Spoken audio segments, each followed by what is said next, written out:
Olá, inflação real versus inflação percebida. Por que quando você vai ao supermercado, a impressão que dá é que o índice que é noticiado pela TV, pela imprensa, não é aquele que afeta o seu bolso? Eu vou explicar para vocês de maneira bem simples para vocês conseguirem entender que a inflação que você sente tende a ser diferente da inflação que é calculada para a economia como um todo. Eu vou começar mostrando mais ou menos como que o IBGE calcula a inflação, pegando aqui o índice de preços ao consumidor, para você ver que existe uma composição do que a gente chama uma cesta de consumo. Então o IBGE, ele pega mais ou menos o padrão de consumo de famílias que ganham entre 1 e 40 salários mínimos. Então ali entre 1.000 e 40 mil reais, ele tira uma média dessa cesta, né, e ele mostra qual seria a composição típica da família brasileira que ganha entre 1.000 e 40 mil reais. Então aqui pela imagem a gente vê que cada item, né, alimentação e bebidas, olha, em agosto representou 20%, né, de toda a composição do índice. A gente tem aqui habitação representando 15%. Temos aqui saúde e cuidados pessoais representando 13,6% e transportes 19,6%.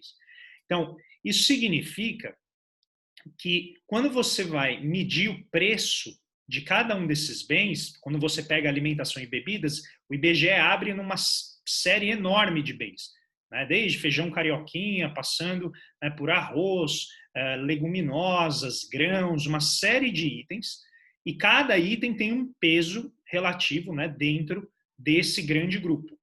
Aí o IBGE tira uma média disso e vai compondo o índice.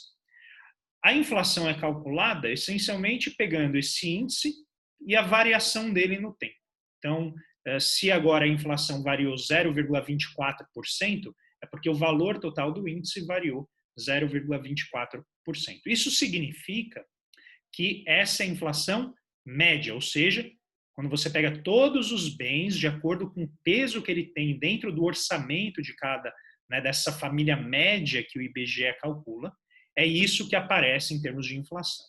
O problema é que as famílias podem ter, né, pesos muito diferentes desses produtos dentro de cada orçamento familiar.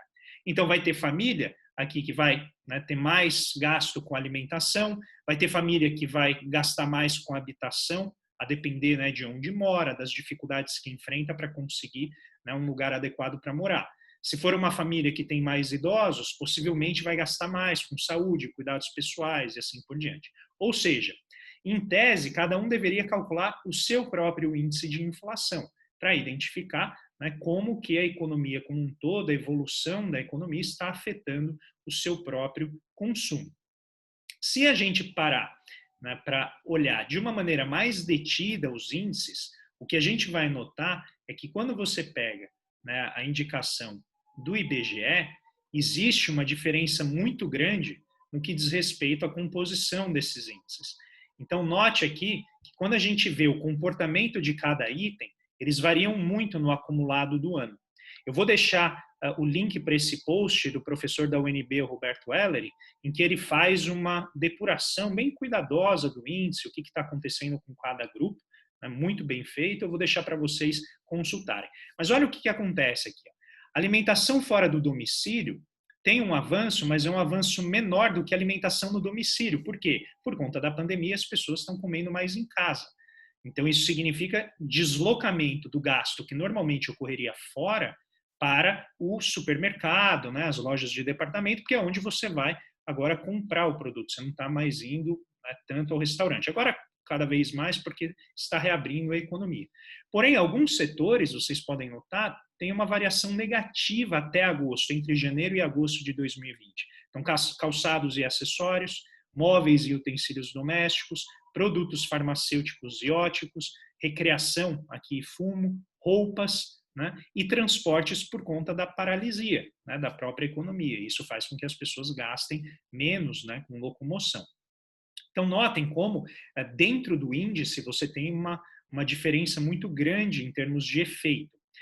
Se a gente pegar o índice agregadão, o que a gente vê? Olha, que Alimentação e bebidas, possivelmente por conta dos efeitos, né, da elevação do valor do preço de vários bens, né, leguminosas, grãos, né, o caso do arroz chamou a atenção, a gente tem um efeito, né, grande deles no índice. Mas a gente vê aqui, ó, artigos para residência estão abaixo da média, então essa linha tracejada é quanto o índice como um todo variou, é a média do índice. Quem que a gente vê em destaque? Que é alimentação e bebidas e comunicação, possivelmente os serviços de streaming, né? Quando você pega tudo aquilo que as pessoas estão usando. Serviços de streaming, pacote de dados, né, telefonia celular, as pessoas estão gastando mais com isso porque estão em casa. Educação, né, um pouco acima da média. Habitação, um pouco acima da média. E saúde e cuidados pessoais também, possivelmente, exatamente porque as pessoas estão consumindo mais nesse momento, deve ter alguma pressão aí de demanda, ou às vezes até de oferta, né, porque como a economia paralisou, é possível que alguns desses setores não tenham conseguido acompanhar a demanda que ficou concentrada, né, em alguns desses setores. E por fim, transportes e vestuário, que foram setores, né, bastante afetados pelo comportamento da inflação. Então isso mostra, gente, que é normal acontecer isso. Se você, por exemplo, tem gasto concentrado em transporte e vestuário, é possível que a sua inflação tenha sido ainda menor do que aquela que o IBGE está divulgando. Tá? Então, depende muito de como cada pessoa está olhando. Aí eu trouxe aqui para vocês o recorte da inflação por faixa de renda. Então, vem sempre aquela pergunta, a quem que a inflação afeta mais, o pobre ou o rico? Tá? Isso muito vai depender do comportamento dos rendimentos das pessoas. Por quê? Pode ser que a inflação esteja maior entre os pobres, mas eles estão com mais renda.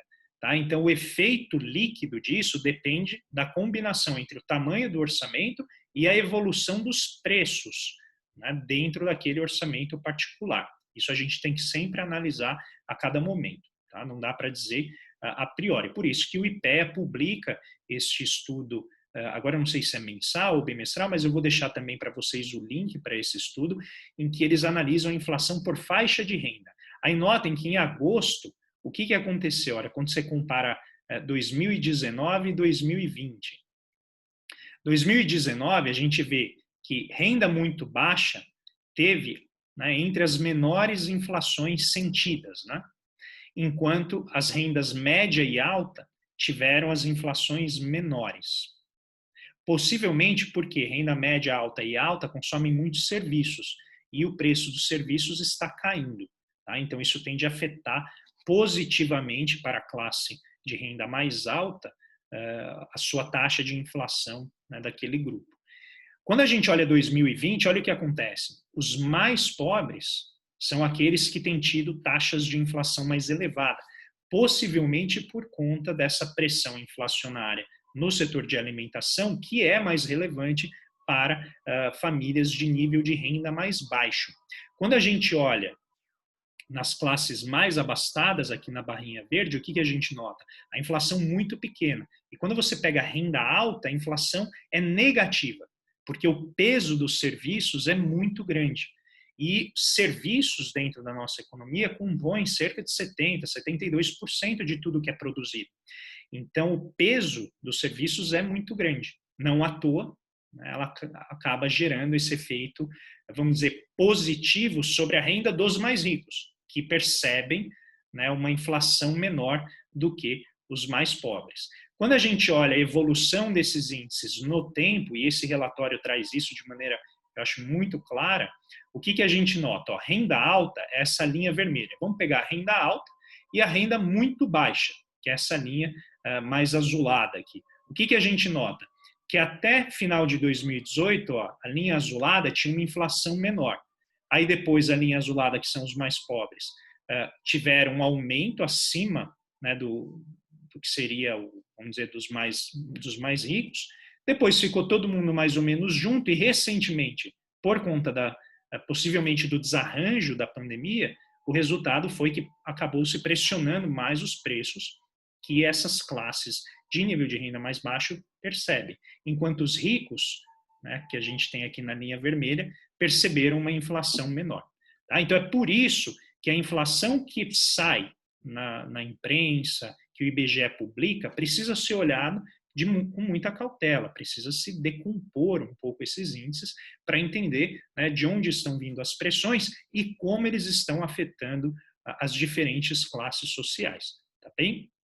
Então, com isso, eu deixo vocês aqui com essa reflexão, para que vocês tenham pelo menos um pouquinho mais, né, de entendimento de por que a inflação que você sente possivelmente é diferente daquela que o IBGE publica. Tá bem? Um grande abraço, até mais.